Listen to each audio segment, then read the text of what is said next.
My name is Mark Bind, and I'm your host this evening, and it gives me great pleasure to welcome you to our platform. For those of you who don't know, Moyo Talks is a platform for all things to do with healing, personal growth, and spiritual development. And tonight's talk is going to be diving right into the subject of spiritual awakening. And if you've had a spiritual awakening and you might be wondering, what next? That is the subject we're going to be exploring tonight with our wonderful panel. With me in the studio is Cindy Holmes. Cindy is an entrepreneur. She's also an intuitive business coach and the director of the School of Intuition and Healing. And joining from London, United Kingdom, Sole Checo. Sole is a spiritual mentor. She's an intuitive coach. She's also a healer and a teacher, and teaches many things, including spiritual development and the tarot. And joining from the other side of Cape Town this evening, Val Aronson. Val is an energy healer and a teacher of mindfulness and meditation, and a tutor with the School of Intuition and Healing. Welcome, guys. I'm glad you could be here. Hello. All right. Hi, everybody. Happy to be here. Now, if you have experienced a spiritual awakening, you might be looking for a bit of support along this path.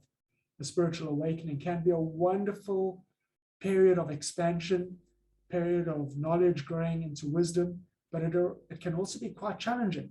You might experience what's known as a dark night of the soul. You might experience some isolation or loss of family and friends, and a whole host of other challenges that we're going to be exploring tonight. But before we get to that, I'm interested in hearing from the panel what led to your spiritual awakening. And perhaps, Val, maybe if you can start us off from your point of view, how was it for you? What was your experience? Well, Mark, I think today when I was reflecting on possibly what I was going to share, there really was a huge dark night of the soul. And my attention was to a quote by Carl Jung, where he said, "There is no coming to consciousness without pain." And I thought to myself, well, thanks for that, because my awakening was through chronic and severe pain and illness for an extended period of time. And it is quite amazing to see how it was something that confounded the medical profession, and that I had been to every osteopath, every naturopath, every path, anything I could find, and nobody seemed to have answers. But there was a deep awareness that I remember gardening, and there was this kind of illness starting, and I remember gardening and getting a sense of like a whispering and some guidance, and I would just block it out because my whole pathway was like being born a Catholic, converting to a born-again Christian, becoming a Jew, and then not really wanting to bring anything else in that didn't align with everything that I'd been taught.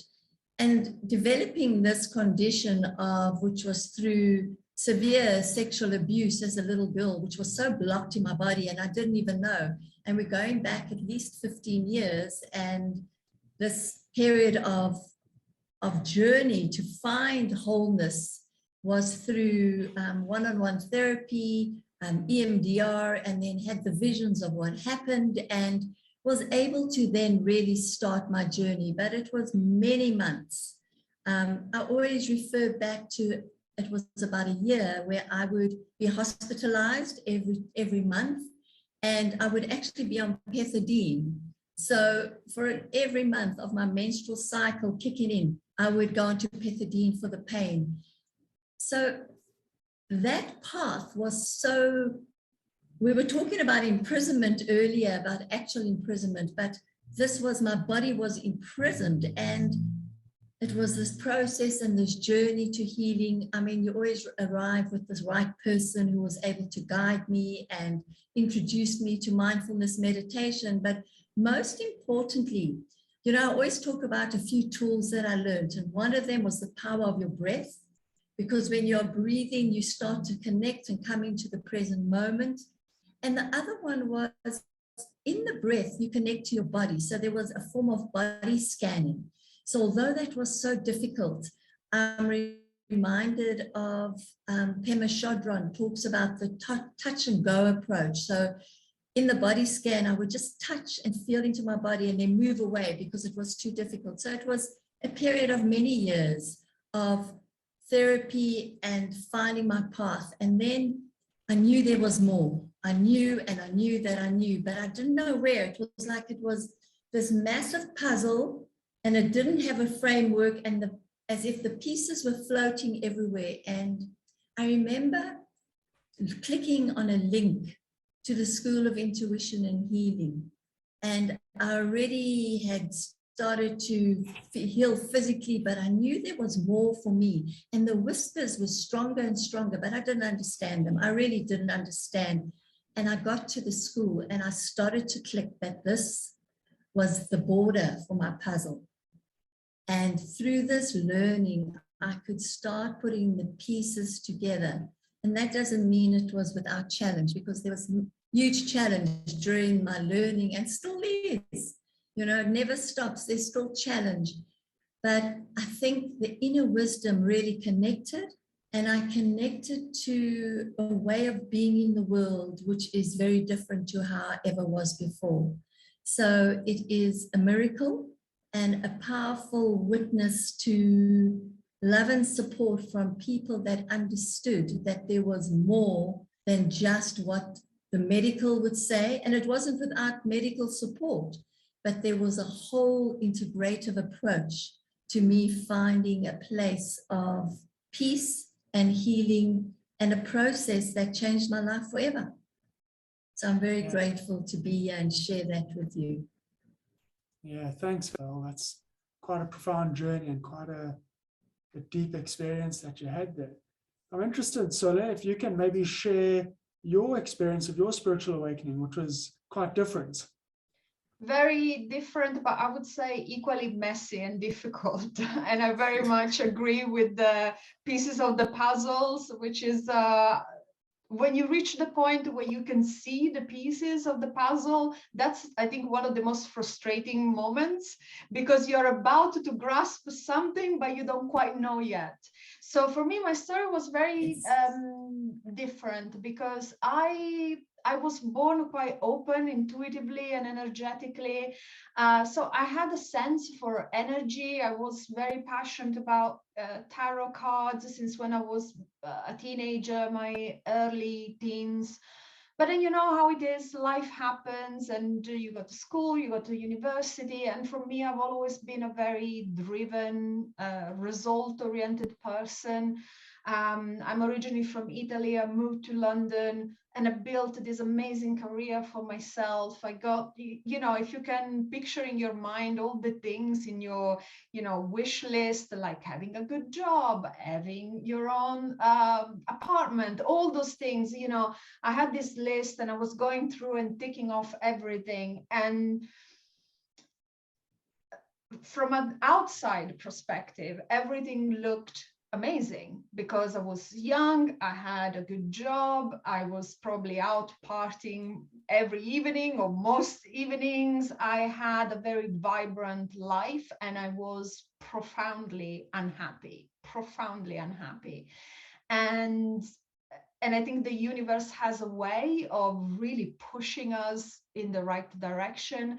And for me, my experience was a absolutely horrific breakup, something that actually expanded over a course of several different months. And if any one of you has gone through one of those heartbreaks, you know what I'm talking about. It just completely broke me completely. And because of that crack in this perfect world that I had created, everything else started to crumble as well. And so it was extremely hard. At a certain point, I could just manage the basic, you know, having a shower, go to work, quick dinner, maybe a takeaway or something in the microwave, and then repeat the day after. You know, it just was keeping the lights on, the bare minimum. And then eventually I realized, okay, I need to do something. I'm a grown person. I need to find answers. Remember, very result-oriented problem solver. So I wanted answers. I wanted solutions. You know, what do I need to buy? Where do I need to go? Is there a magic potion to get out of this? You know, I wanted things to happen immediately. Of course, this doesn't exist. Spoiler alert. I haven't found the magic potion in the process. But that's when I think I really got scared, because I realized that for the first time in my life, I didn't know what I wanted. I didn't know how to reach my goals. I didn't know how to make myself happy. And I didn't even know what the next step would be. I just felt completely lost. And that's in that moment of surrender, that's when my healing started. So everything before was the spiritual awakening part where things break down, but the real breaking through, the real healing started in that moment when I basically said, okay, I'm lost, I give up, help. And that was the beginning of my journey. And then through an absolutely magical chain of events, I started basically following my curiosity, my intuition, and ended up meeting loads of people that I truly believe were my angels along the way, that just pointed me in the right direction. And I was brave, crazy, curious enough to actually jump in and trust the process. And that led me to finally, I always say this, move forward without leaving myself behind. That sense of wholeness, that sense of all of me is present here, is doing this now for myself and for my future and so on. So, but it was tough. It was very, very tough for sure. Yeah, that's interesting. So my journey also took an interesting turn in London, and because of a relationship. And the short story is, met a girl, fell in love. She gave me a copy of a book, and then she broke my heart. And the book was Conversations with God. And I'd seen this book many times in the bookshops, and my Catholic upbringing had just said, no, that you can't read that. That's heresy, you know. And then obviously, you know, it took a special girl to give it to me. And then I was like, okay, I'm going to read this. And it was just like, this is amazing. It was just like, it just resonated at every level. And then I had the motivation to read it because it just provided the comfort that I needed when I was going through that sort of heartbreak. Yeah. But Cindy, your story is also very interesting. And I'd love to hear you share that. Well, I didn't do things in half measures. I talk about the dark night of the soul, and my dark night of the soul was when I was living in London, and I spent it in Queen's Park police station in a cell. And how did I manage to do that? I was caught drink driving, not just a little bit, but like massively over the limit. I had been distraught, funnily enough, around a breakup and relationships and a friend dying. And I'd gone to a very good friend of mine, and we had one drink and then another drink and then another drink. And then we landed up on a bit of whiskey just to chase those down. And there was something in me that really, really wanted to drive home. I wanted to be at home, and I got in my car and I drove home, and somebody followed me and called the police, and I was arrested, and I spent a night in jail. I was claustrophobic, I was angry, and it was just like the shame, the embarrassment, the shame around what had happened to me. I was the director of quite a well-known restaurant business in London. And for me, it was what the next day, how was I going to deal with this? What was this? And it was extraordinary. I remember walking to Putney from home. And I had recently had an experience with the angelic realm, and I was desperate. I was like, angels, please help me. And the most extraordinary thing happened. I was led to the doors of the College of Psychic Studies in South Kensington. And I walked into this building and I went, College of Psychic Studies, let me go and see what that's about. Extraordinary. I walked in there and there was a pamphlet for a weekend away to, it was a weekend retreat on angels and guides. And I looked at this and I knew it was right. And I just knew that this was going to be my solution. And I went in and I booked it, and I booked the weekend, and there was still space on the weekend. And it was like the last space. And I just went, and this was the start of my healing. It was what really got me through a very, very difficult time. I isolated myself from my friends, and really my friends were the angelic realm. I mean, I was so over the limit that I nearly went to jail for 21 days. But not only that, I got 100 hours community service. And every Saturday morning, I was given an orange suit, and I had to go and stand outside Sainsbury's. And I was picked up, and I had to go and garden in old people's houses. And for me, this was my dark night of the soul. This for me was the turning point. However, the angel weekend got me curious. It got me interested. And I realized that this is where I needed to be. This is what was going to help me and support me to connect. And really, I had this team of angels around me, supporting me all the way through, helping me on those days. It was really, really shameful for me to put on these orange suits. And eventually I kind of turned it around. And what used to happen was I then gave up alcohol. And I did it through therapy. I actually did therapy with Sue Allen every week for 2 years. I went for an hour and a half on the train to South London, and I came back an hour and a half, whether it rained, it snowed, the sun was shining.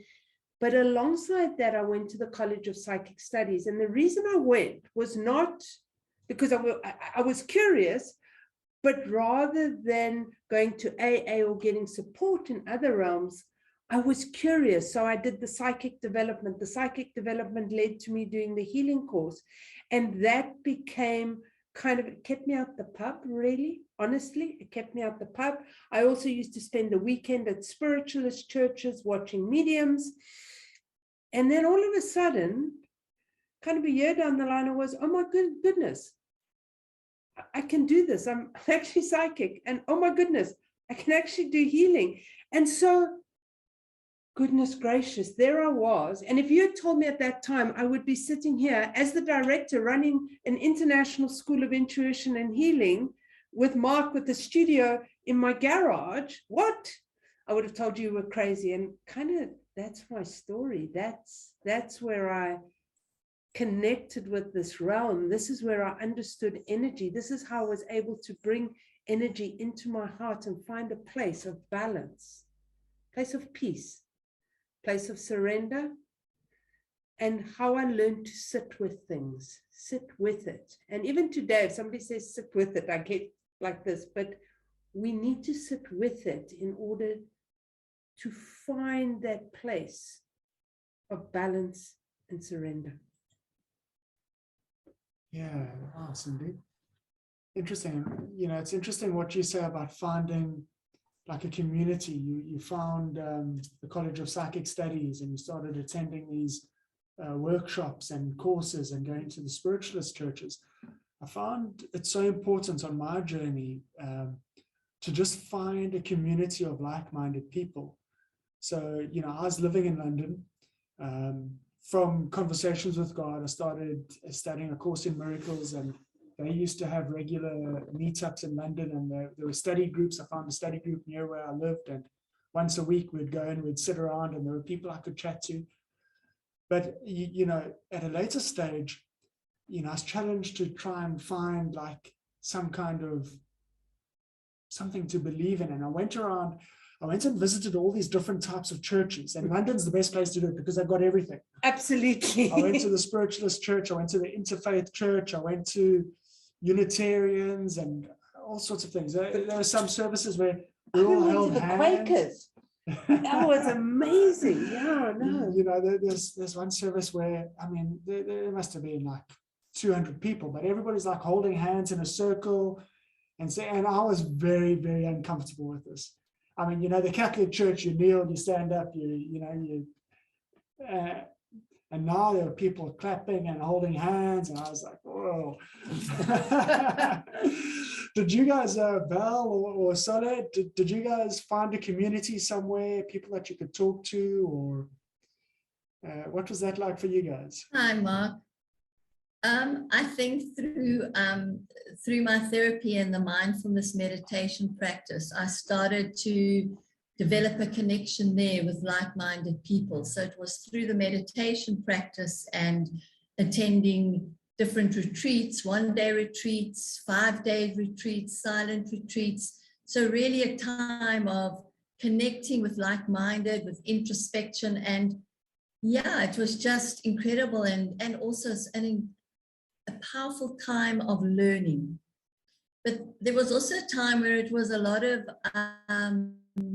head knowledge, and then over the years it became embodied and integrated. And I love what Cindy said, you know, that she had to keep going to Sue all the time. And like my practice was to keep sitting on that cushion, putting my ass on the cushion, as John Kabat-Zinn says, like, will you be on the cushion tomorrow? Because I needed a routine to become ingrained with the way I lived my life. And through that, I then started to find a community once I'd studied with the school, and that took me into another area. So it gave me these two communities of support and holding, that when I spoke, I didn't look like I was an alien from another planet. And I think that was the powerful holding support that actually over the last couple of years, in many challenges and having to face many things with courage, as Solo said earlier, you know, this wasn't easy. It wasn't just a shawa and everything's okay, but there've been many challenges, but there is a surrender, and in there's a surrender, there's a process, and in the process, there's a moving forward. And I think when people say, well, how did you get here? As Solo said, I got here through surrendering, accepting that there was a process for me.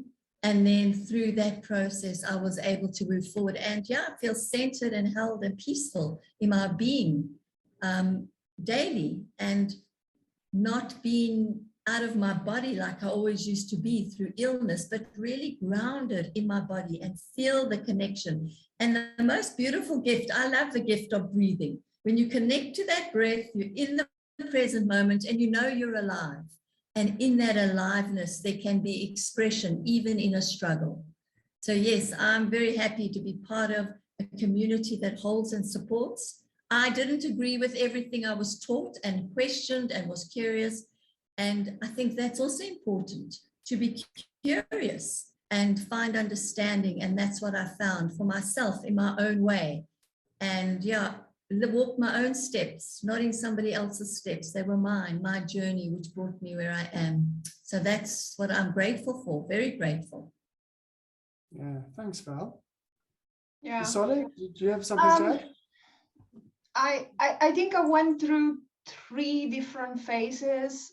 At the beginning, I was very isolated, and it was a conscious decision. And later on, I figured out that the reason why I was so isolated, it was because I was carrying a lot of trauma from past life experiences of being persecuted for my spiritual path. And I think this is something that a lot of people that go through a spiritual journey might also experience.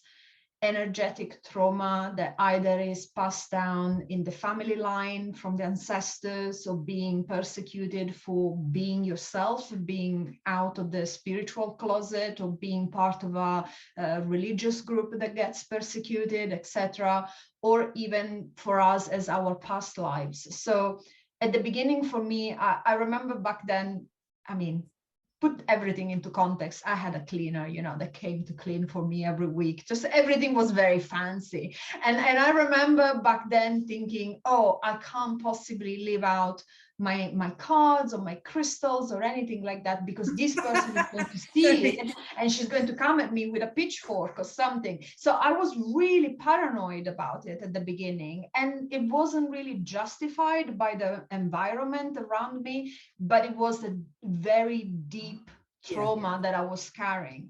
And then after that, I entered the phase that I kind of call kind of catching the Pokemon, which basically is when I would go around and trying to catch as many courses as I could possibly attend. So a little bit like you, Mark, and all the different churches. I was like, oh, there is a channeling course, I'm going to do it. Is there a psychic development? I'm going to do it. Is it a shamanic course? I'm going to do it. And I just was so famished for that knowledge, that connection, that information. I just wanted to absorb like a sponge everything. And the more I did that, the more curious I got. But then my third step and my third stage was that commitment that you were talking about, whether it was putting your backside on the mat or the cushion. For me, was when I decided, when I came across the energy healing course at the school in London.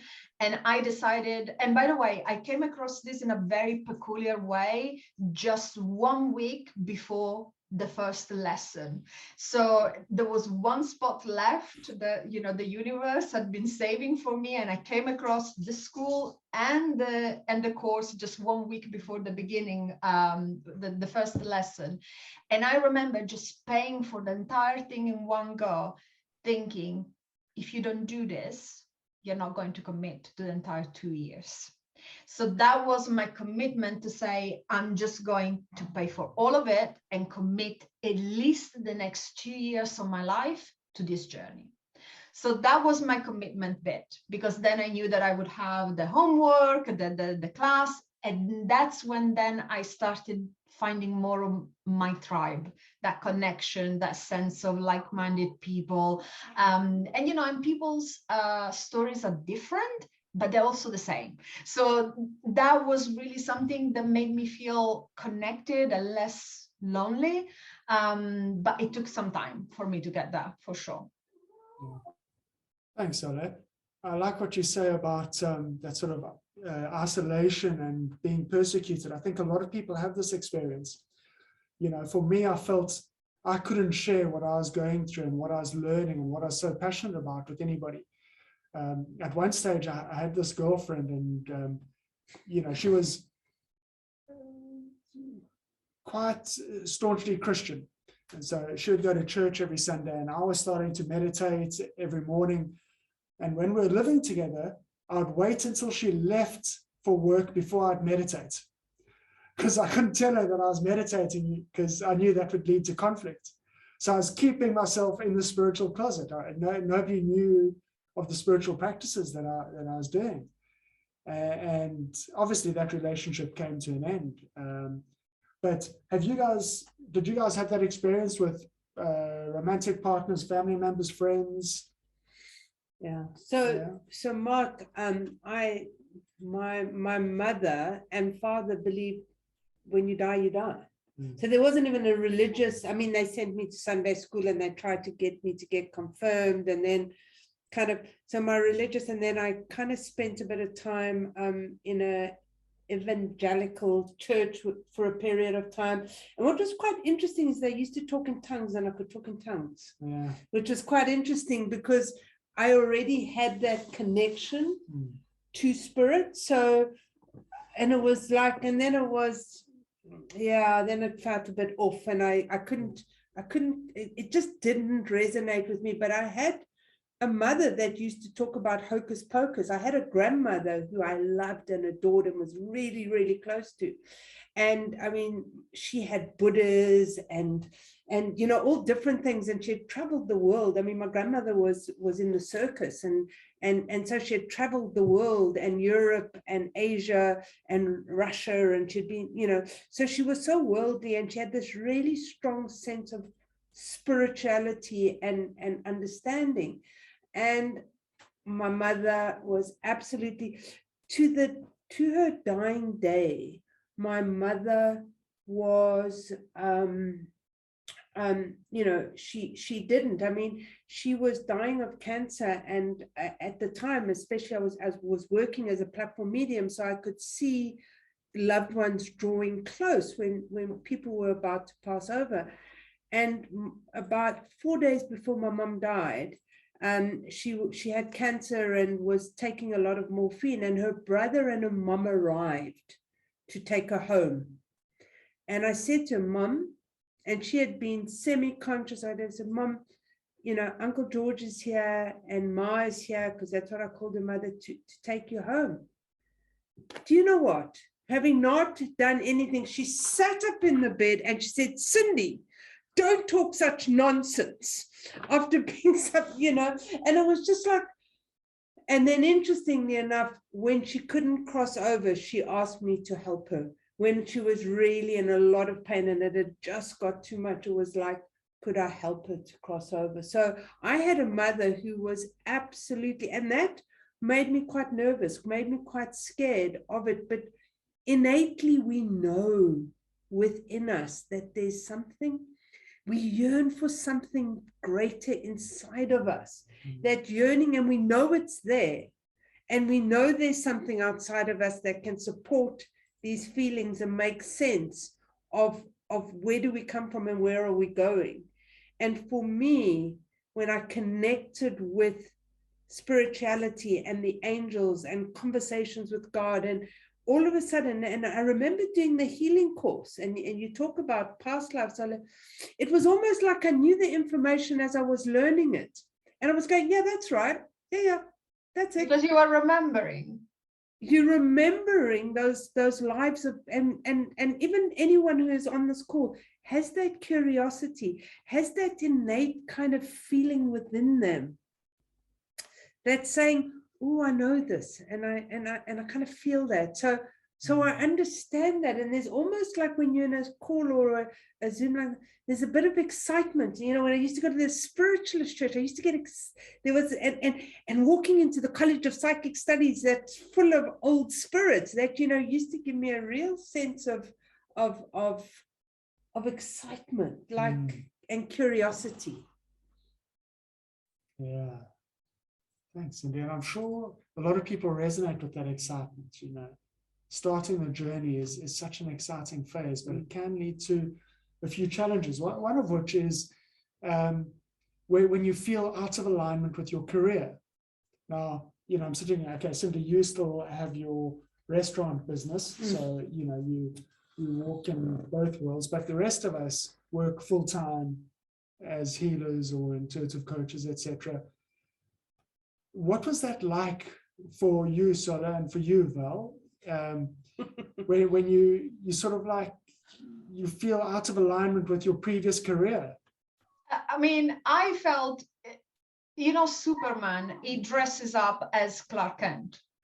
So he is, you know what I mean? Like, he has superpowers, but then he needs to make himself look normal, as plain, as mediocre, as boring as possible, so that people don't notice him.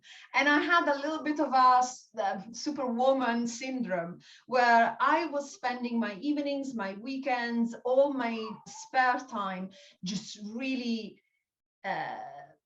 traveling through and journeying through these amazing experiences of awakening and discovery and healing. And then 7 o'clock on a Monday morning, I would just show up, put my suit on and go into work. And there were certain things, it helped me a lot at work to kind of get more of an understanding of people and dynamics and see why certain behaviors were occurring, seeing maybe some trauma, some wounds that people were carrying and so on. But then at a certain point, I just realized, I always say the commute between the two lives just became too much, and the more they were diverging, the more really this commuting between these 2 points was just too difficult. And it wasn't just a matter of putting on a costume and acting the part. It just became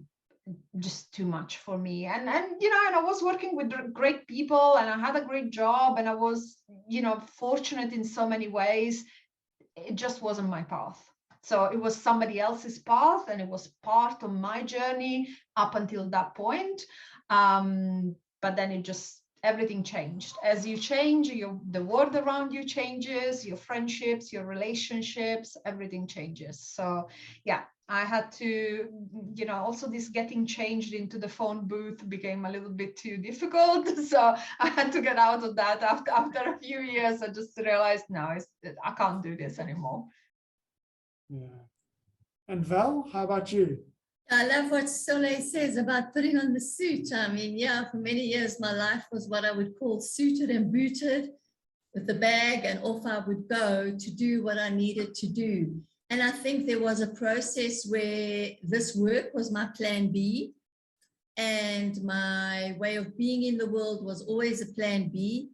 And until I owned it as my plan A, that's when things started to really shift and change in the work that I was doing. So yeah, for many couple of years, it was a plan B. And when it became a plan A, it became the shifts and changes I experienced in myself and in my clients and in the work I was doing and in the work with the school. It really changed that. And that's what was powerful. So then it was really stepping out of my plan that I had and stepping into the plan that the universe had for me. And yeah, I would never think that I would be doing this kind of work. There was so much conflict around what I was doing. But one of the things that I recall is when I started finding my way in my total way of being in the world, in embracing what I was doing, I think I would have verbal diarrhea with people around what I was experiencing. And I could see that people would look at me, and it was like as if it was a vacant lot, that they thought I'd really lost my mind. And I became aware that some of our experiences and some of what we go through during our processes and as we move into the space is very sacred. And it's like birthing a baby, and there should be an incubation time and a time to hold it sacredly and hold it gently and closely, and then start expressing it gently. And then the ears that receive it will be able to give you their, what I call exquisite presence, and hear what you have to say.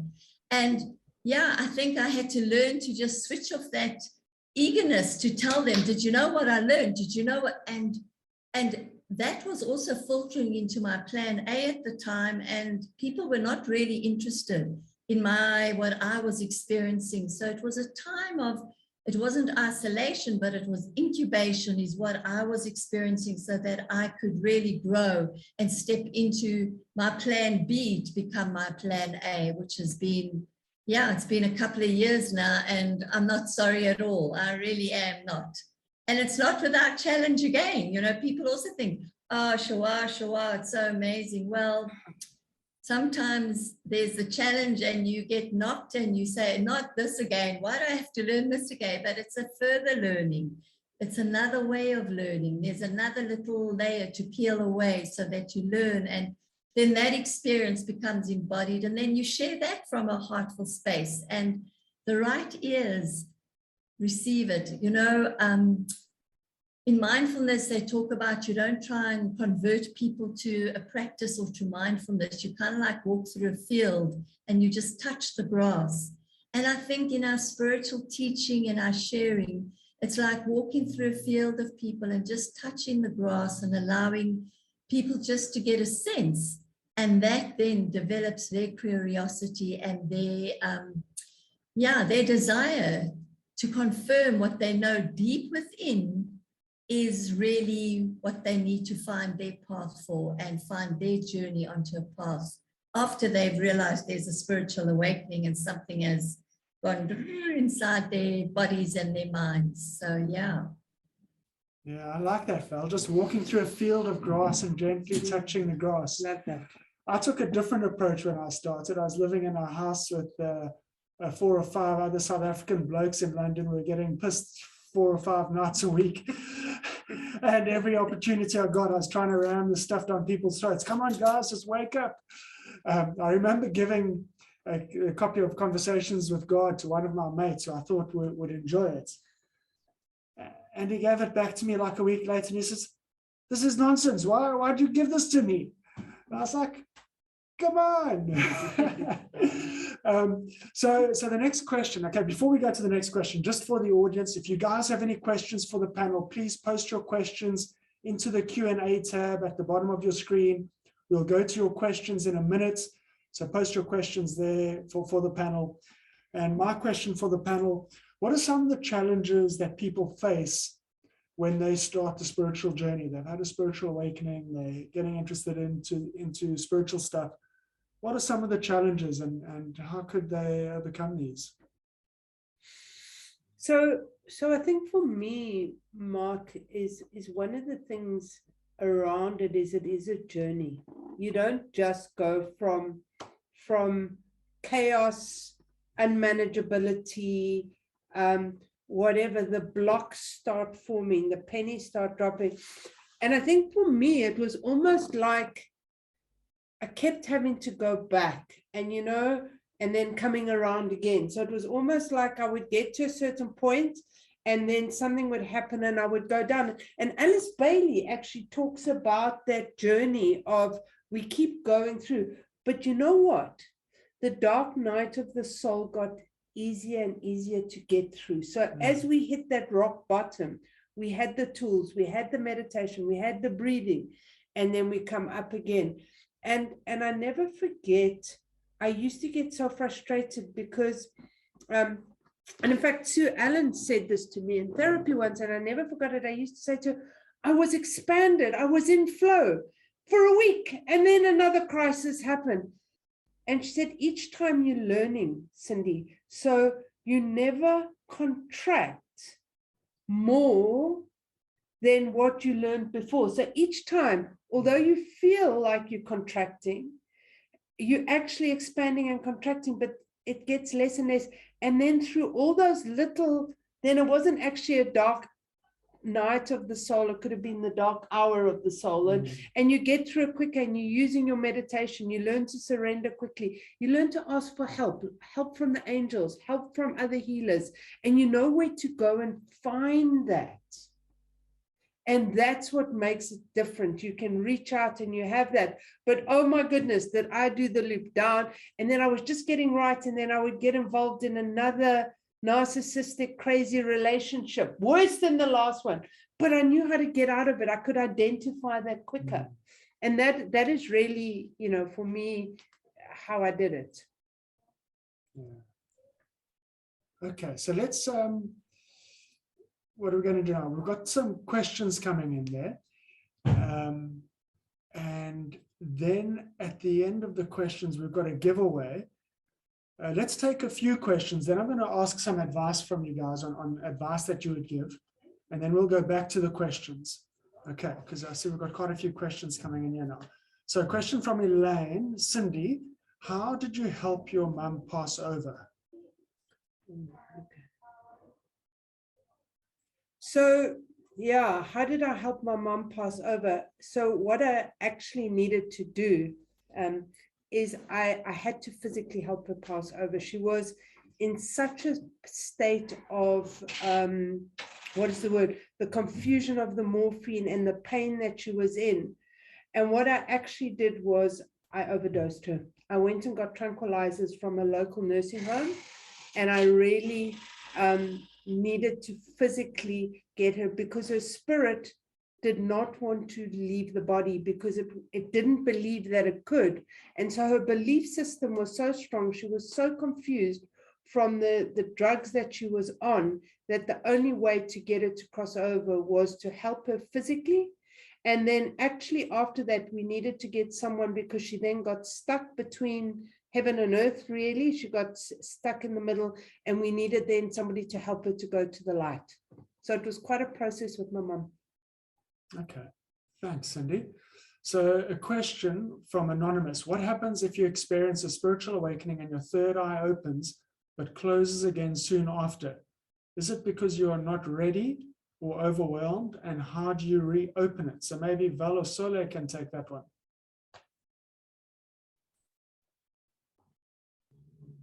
Shall I? Okay, Sole? Yeah. Yeah. First of all, I think people get really focused on the third eye.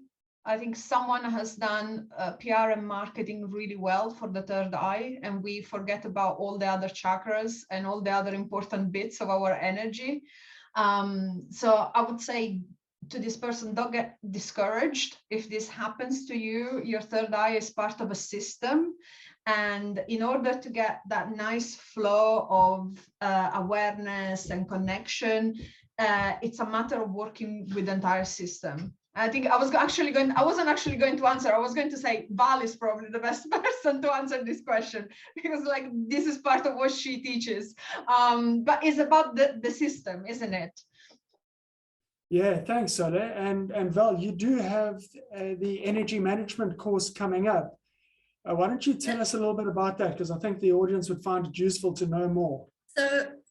So what I'd like to say, first of all, one of the most important things that I learned, and I think students that are on the healing course with me know that I speak about the two things that were so significant in my life, was grounding and protection. And in the grounding and the protection, there we can then find our connection into the heart space. And what Sole is speaking about is the flow, because that's what we want in our lives.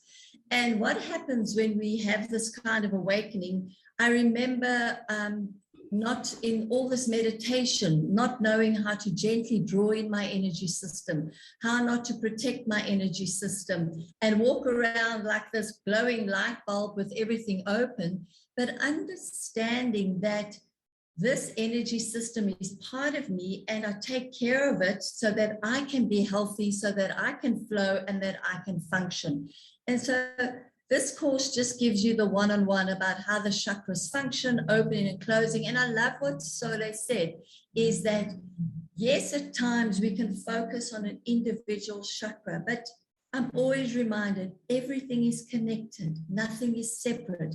So when there's an imbalance in one, there's an imbalance in another. And what our aim is to create flow and alignment. And how do we do that? We stay grounded.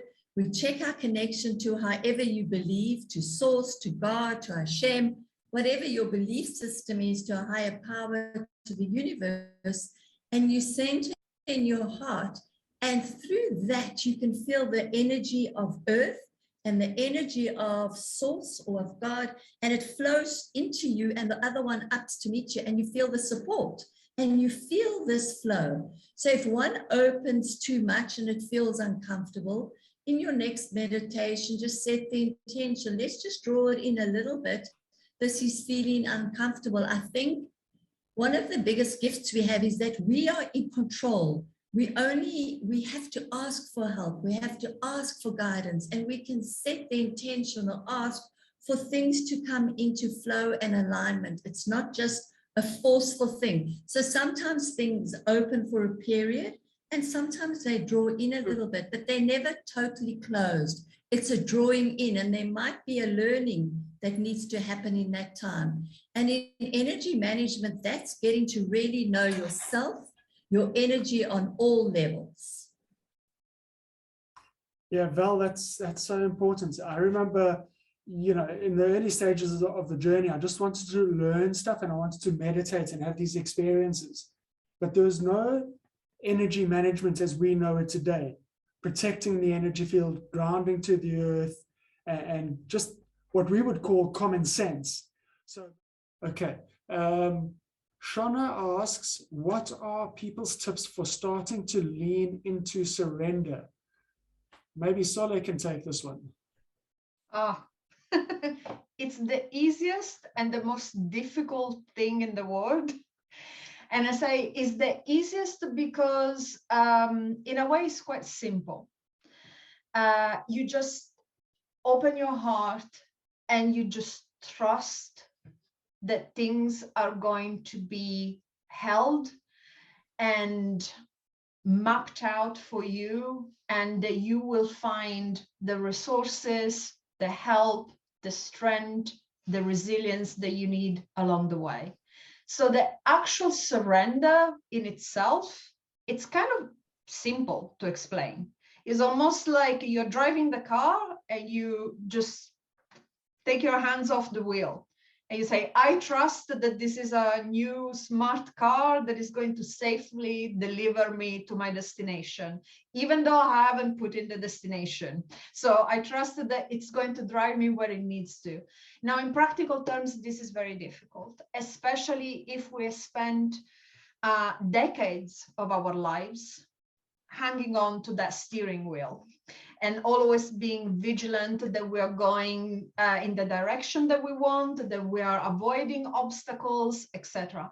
I would suggest to start with small things. For me, what really helped was trying to surrender in small things. And this might sound quite silly to you, but even day-to-day stuff where you think, oh, it needs to be this way, or I need to do this thing in this very specific way. Just, start small and get into the energetic habit of not being so attached to you having to actively have an influence on everything to get an outcome that is for your highest good, and start observing. So move from a position of being the driver to the position of being an active passenger. You're not completely passive, but you're kind of still looking at the landscape, etc. My biggest tip is start small, with small things in your life, to just build that muscle, the muscle of surrender, to relax in things where you feel maybe a little bit less risk averse, for small things in the day-to-day. And then I think it's quite addictive, because then you see, actually, if I trust the process, wonderful, unexpected things happen. And if I may, just a very short story. I talked about this horrible heartbreak that I had. And I was in that mindset where I really wanted to get back to this person. Like, I thought that he was the one, we were going to spend the rest of our lives together, etc. And I kept on getting images, this very clear, intuitive image of the face of a man. And that man wasn't the man that back then I was in love with. And I thought, but this is nonsense. I need to be guided towards my happiness. How do I get happy? How do I get the relationship of my dreams? And I kept on getting the face of this man that I didn't know. And I was so annoyed, and I just couldn't surrender to the idea that the face that was coming through years before meeting him was actually the face of my now husband. So sometimes the images and the autopilot takes us in really unexpected places, and happiness comes from very unexpected sources. So small things. Start small. Yeah. Okay, Sharmila's got an interesting question. Can you tell us a bit more about how you dealt with the dissonance in your personal life? I mean, when you felt you had to wear the suit and present a mainstream image to maintain relationships with family and close friends because they couldn't really understand the path you were following. Yeah, this is an interesting one. And it took me a very, very long time to actually come out of the spiritual closet. And I remember, I must have been working professionally as a healer for already like a few years. And I went back to my hometown and I went out for lunch with one of my school friends. And I was expecting the question, and the question came, so Mark, what are you doing now? And, my sort of second big dark night of the soul had to do with the collapse of my career before I became a professional healer. And I told my friend, well, now I'm an energy healer. And I really expected guffaws and laughter and ridicule, but he was so interested and so supportive. And he was just like, I'm so glad you're happy and you found something. And I was like, oh, that wasn't so bad. And then I had breakfast with another friend a couple of days later, and I, went through the same story. And he was like, oh, that's so amazing. I had this experience a few years ago when I saw like a dead person and I didn't know what to do. And, just sharing my truth with my friends who I thought were going to laugh and judge me were actually like opening doors to important conversations that they had been wanting to have. And I think we make it a bigger thing in our head. And I think people are more ready than we feel they are. Of course, there's the resistance. Stuff. Yeah. No, it's our stuff. It's our stuff. And I think if people reject it, that's their stuff. Yep. Yeah. I think so. But it's also about boundaries, isn't it? Don't we think it's also about boundaries and our self-worth? Because I don't need people to agree with what I'm doing. I mean, of course, as healers, we want to always talk about healing and energy and what you can do to improve your energy, etc. But I don't need everyone to agree with me, but I need everyone to respect me. So is that healthy boundary of saying, well, if your path is different, that's okay. If that's something else that you're doing now, that's fine. All I ask of you is to respect my commitment to my path and to my development and to the hard work that I put in, etc. Yeah.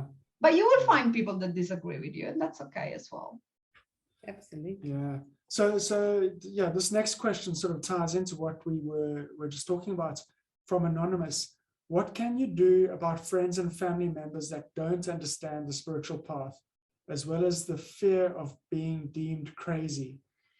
So, yeah. Yeah. So Mark, we get quite a lot of students who come from quite strong religious families, where partners will, be ridiculed by their spouses because now they believe that they're being evil and they're working with spirits and there's certain, and what I really believe is the strength is to lead by example of showing up as the best possible person you can. So compassion, empathy, not letting the ego, I'm right, it has to be this way, it's got to be that way, and as intuitives, if we are developed spiritually and we are intuiting what's going on, often people get quite, what's the word? Get quite frustrated because how do you know that's going to happen? What is that? And life can be quite difficult with being an intuitive when you actually have this innate ability to know what's going to happen next. And people can get frustrated with your wisdom.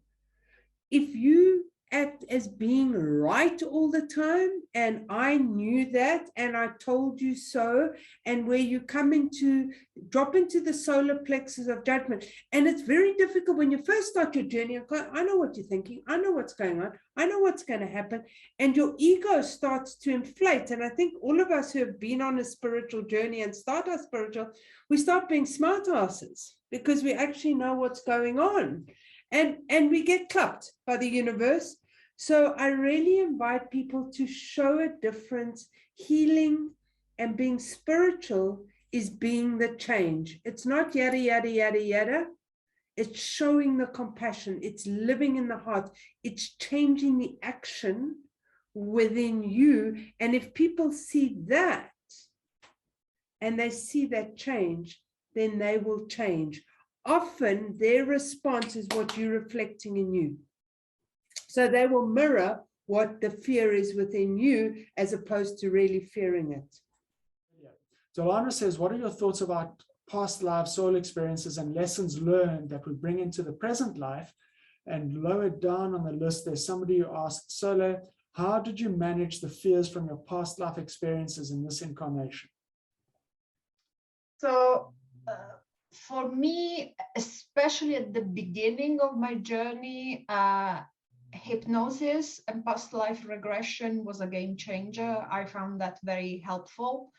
And then through meditation and healing and intuitively connecting with parts of my energy, I managed to pinpoint quite a lot of previous experiences. What I found was, again, is that curiosity at the beginning, that I was very curious about these past lives, but not always keen to really understand and learn the message and heal. It was more like this curiosity, almost like it was gossip, you know, to go in and to figure out all the past lives and learn new things. So what I found that is has worked a lot better for me over the course of time has been when I have an issue, whether it is emotional, mental, physical, spiritual, any sort of block, imbalance, dissonance that it just doesn't feel good. I always like to go through different layers. So I always connect with my body and really listen to what my body has to say. Then I like to connect with all the trauma that might be still in my energy. And sometimes, you know, trauma can be something so small. If you ever had one of these experiences when you are a child and you have an ice cream cone, and then, you know, the ice cream falls down, and that's a complete tragedy. Obviously, as an adult, we don't see that as a tragedy, but as a child, it was such a big disappointment. So you'd be surprised. Sometimes the stuff that you're carrying in your energy is stuff that you can very easily heal and understand and then move on. So really going through that part of previous trauma, ancestral trauma, past lives. So now I go in really looking for answers and lessons and awareness, more than just for the curiosity of learning about the past lives, which is fun and interesting in itself. But I take more of a holistic approach now to really figure out what is it that I can learn from past lives. What I would say, though, it is a bit of a rabbit hole, and it can be a situation where you live more in the past than in the present. So I think past life healing and regression, it's an incredible tool as long as you use it to bring awareness and healing to you right now, rather than getting lost in previous issues or always thinking I cannot possibly move forward because I still have loads of stuff to clear behind me. We're not perfect. Even I'm sure everyone in the panel will agree that we still have plenty of stuff to sort out in our energy, in our soul level, in our body, all of it. So don't wait for that perfection moment, because it doesn't exist. So yeah, as a tool, I think is very interesting, whether it's through hypnosis or meditation or healing. It's very, very interesting, but always with a view of gaining awareness to move forward rather than living in the past, if that makes sense. Great, thanks, Sole. So, okay, Amanda says, how can we stay in relationship with the people we love who are indifferent to or critical and dismissive of our evolutionary process without editing our life? I'm in the middle of this at the moment and want to navigate it as a loving presence. Thank you, Amanda. All right, that's a tough one for you guys. Who's going to put their hand up? I think, Mark, that I think when we stay true to ourselves and we live an authentic life, I think we need to have wisdom and guidance of how to engage with family members and in relationships. And sometimes there needs to be a pause. It's not necessary always to react to something that's been put in place, but find a way to respond and find the timing. Because I think our natural way of being is to go in, and as Cindy said, we move into a bit of ego. But I think when you navigate it from a place of heartfulness, and that's not always easy, and sometimes awareness is to allow yourself to have some judgment. The awareness is already that you are judging them for not seeing. So to have that awareness, because you say no judgment, but the awareness is to sometimes say, okay, there's a judgment element coming through. I'm aware of I'm doing that. How do I move it back into my heart and respond and not react? And I think that's a path of navigation. So it doesn't always have to happen. And in that, you can live your true self by the way you live your life in a respectful, quiet manner, and tolerance for other. tolerance for their way of being and not elevate yourself in a spiritual way that you are better than or higher than, but to live in a way of absolute tolerance for other, even if it doesn't align with the way we are. And then I always say in relationships, there's times when they're this way alongside each other, and that's okay, and one ahead and one behind. But there has to come a time when they cross over sometimes. And if they never cross over, it's time to relook at your relationships, because we're not always on the same path at the same time. But they have to cross over, and there has to be a connection, and there has to be an understanding and a giving and receiving in these relationships. Beautiful, Val. Thank you very much. And with that said, I just want to say thank you very much to the panel this evening. Thanks to Val, thanks to Soleil, thanks to Cindy, and thanks to the audience. It really has been fun chatting to everybody. Thank you, Thank everybody. you. That was wonderful. Thank you. Great evening. Great to be with you all. And